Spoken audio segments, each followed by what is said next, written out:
ಆತ್ಮೀಯ ಸ್ಪರ್ಧಾರ್ಥಿಗಳೇ, ಸ್ಪರ್ಧಾಚೇತನ ಯೂಟ್ಯೂಬ್ ಚಾನಲ್ಗೆ ತಮ್ಮೆಲ್ಲರಿಗೂ ಕೂಡ ಆತ್ಮೀಯ ಸ್ವಾಗತ.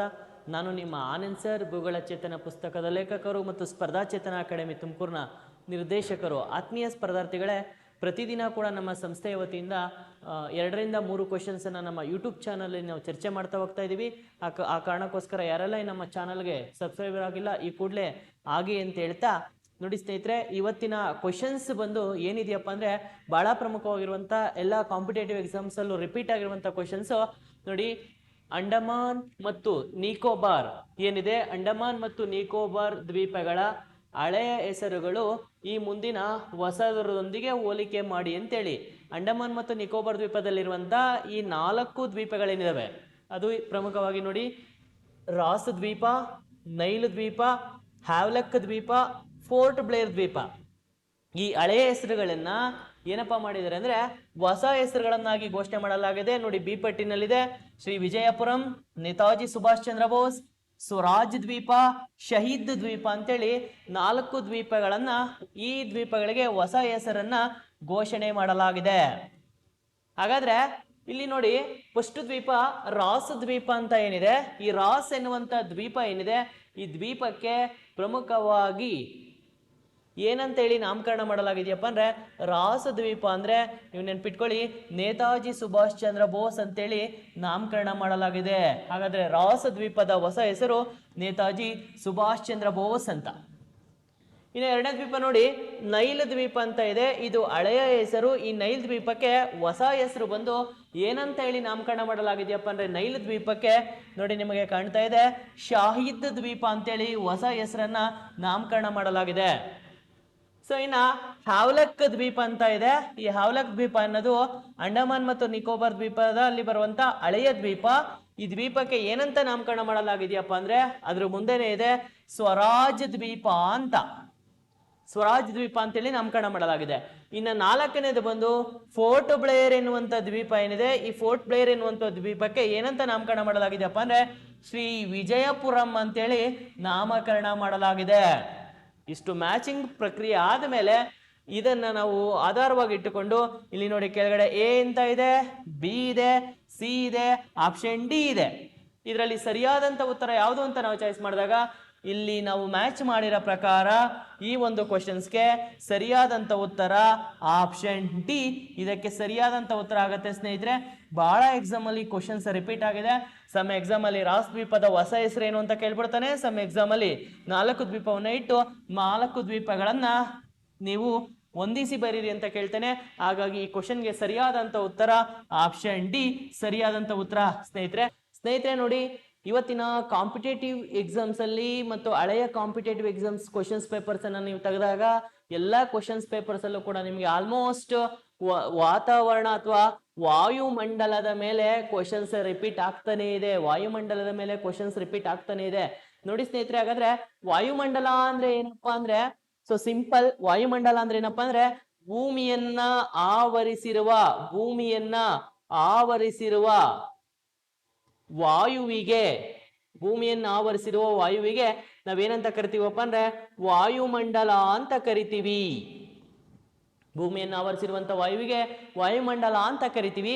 ಇಂಥ ಭೂಮಿಯ ವಾಯುಮಂಡಲವನ್ನ ನಾವು ಸ್ಟಡಿ ಪರ್ಪಸ್ ಇಂದ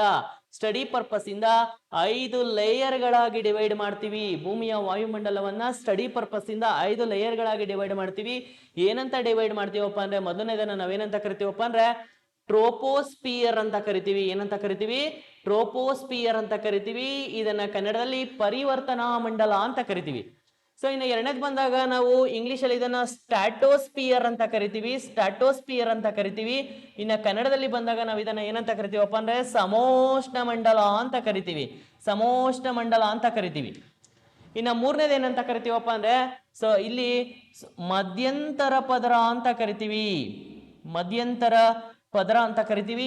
4ನೇ ಲೇಯರ್ನ ನಾವೇನಂತ ಕರಿತೀವಪ್ಪ ಅಂದ್ರೆ ಥರ್ಮೋಸ್ಪಿಯರ್ ಅಥವಾ ಕನ್ನಡದಲ್ಲಿ ಇದನ್ನ ಉಷ್ಣತಾ ಮಂಡಲ ಅಂತ ಕರಿತೀವಿ. ಇನ್ನ 5ನೇ ಲೇಯರ್ನ ನಾವೇನಂತ ಕರಿತೀವಪ್ಪ ಅಂದ್ರೆ ಎಕ್ಸೋಸ್ಪಿಯರ್ ಅಂತ ಕರಿತೀವಿ. ಕನ್ನಡದಲ್ಲಿ ಇದನ್ನ ಬಾಹ್ಯಮಂಡಲ ಅಂತ ಕರಿತೀವಿ ಸ್ನೇಹಿತರೆ. ಹಾಗಾದ್ರೆ ನೋಡಿ ಸ್ನೇಹಿತರೆ, ಈ ವಾಯುಮಂಡಲದ 5 ಲೇಯರ್ಗಳೇನಿದಾವೆ, ಈ 5 ಲೇಯರ್ಗಳು 5 ವಿಶೇಷತೆಯನ್ನ ಒಳಗೊಂಡಿವೆ. 5 ಲೇಯರು 5 ವಿಶೇಷತೆಯನ್ನ ಒಳಗೊಂಡಿದೆ. ಅದ್ರಲ್ಲಿ ನಿಮಗೆ ಸಿಂಪಲ್ ಆಗಿ ಹೇಳ್ತಾ ಹೋಗ್ತೀನಿ ನೋಡಿ ಸ್ನೇಹಿತರೆ.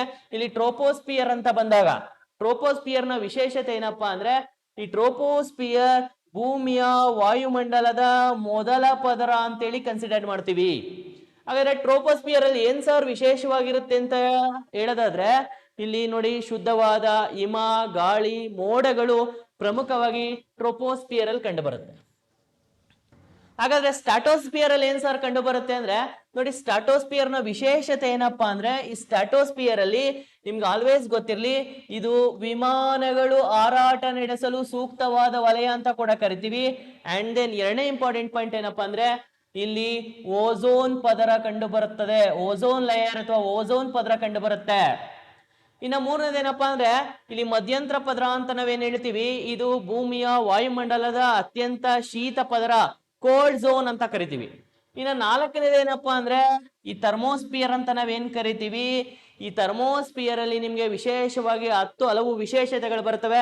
ಈಗ ನೋಡಿ, ಫಾರ್ ಎಕ್ಸಾಂಪಲ್ ಆಕಾಶದಿಂದ ಉರಿದು ಬೀಳುವಂತ ಉಲ್ಕೆಗಳನ್ನ ಇದೇನ್ ಮಾಡುತ್ತೆ ಅಂದ್ರೆ, ತಡೆದು ಅದನ್ನ ಕ್ಲಾಶ್ ಮಾಡಿಸಿ ಪುಡಿ ಪುಡಿ ಮಾಡಿ ಉಲ್ಕೆಗಳಿಂದ ಭೂಮಿಯನ್ನ ರಕ್ಷಣೆ ಮಾಡುವಂತ ವಲಯ ಅಂತೇಳಿ ನಾವು ಥರ್ಮೋಸ್ಪಿಯರ್ ಅನ್ನ ಕರಿತೀವಿ. ಇಲ್ಲಿ ಜೊತೆಗೆ ಎಲ್ಲಾ ನೆಟ್ವರ್ಕ್ಗಳು, ಮೊಬೈಲ್ ಆಗಿರ್ಬೋದು, ರೇಡಿಯೋ ಆಗಿರ್ಬೋದು, ಟಿವಿ ಆಂಟೆನಾಗಳಾಗಿರ್ಬೋದು, ಇವೆಲ್ಲವೂ ಸಹ ಕಾರ್ಯನಿರ್ವಹಿಸೋದಿಲ್ಲಪ್ಪ ಅಂದ್ರೆ ಥರ್ಮೋಸ್ಪಿಯರ್ ಅಲ್ಲಿ ಕಾರ್ಯವನ್ನ ನಿರ್ವಹಿಸುತ್ತೆ. ಜೊತೆಗೆ ಉತ್ತರ ಧ್ರುವ ಜ್ಯೋತಿಯಾದಂತ ಅರೋರಾ ಬೋರಲಾಸಿಸ್ ಅಂತ, ಉತ್ತರ ಧ್ರುವ ಜ್ಯೋತಿ ಹೆಸರೇನು ಅಂತ ಕೇಳ್ತಾನೆ, ಅರೋರಾ ಬೋರಲಾಸಿಸ್ ಅಂತ. ಜೊತೆಗೆ ದಕ್ಷಿಣ ಧ್ರುವ ಜ್ಯೋತಿ ಹೆಸರು ಅರೋರಾ ಆಸ್ಟ್ರಲಾಸಿಸ್ ಅಂತ. ಎರಡೂ ಧ್ರುವ ಜ್ಯೋತಿಗಳು ಸಹ ನಮ್ಗೆ ಎಲ್ಲಿ ಕಂಡು ಬರ್ತಾವಪ್ಪ ಅಂದ್ರೆ ಥರ್ಮೋಸ್ಪಿಯರ್ ಅಲ್ಲಿ ಕಂಡು ಬರ್ತವೆ.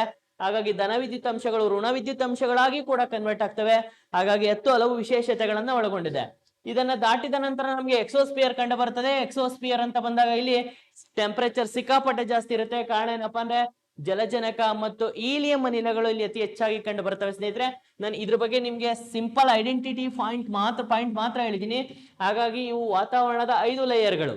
ಇಲ್ಲಿ ಕ್ವಶನ್ ಏನಿದೆ ಸ್ನೇಹಿತರೆ ನೋಡಿ, ವಾತಾವರಣದ ಈ ಕ್ವಶನ್ಗೆ ಸಂಬಂಧಪಟ್ಟಂತೆ ಮಾತ್ರ ನಾನು ಎಕ್ಸ್ಪ್ಲನೇಷನ್ ಹೇಳಿದೀನಿ. ನೀವೇ ಆನ್ಸರ್ ಅನ್ನ ಕಮೆಂಟ್ ಮಾಡ್ಬೇಕಾಗತ್ತೆ.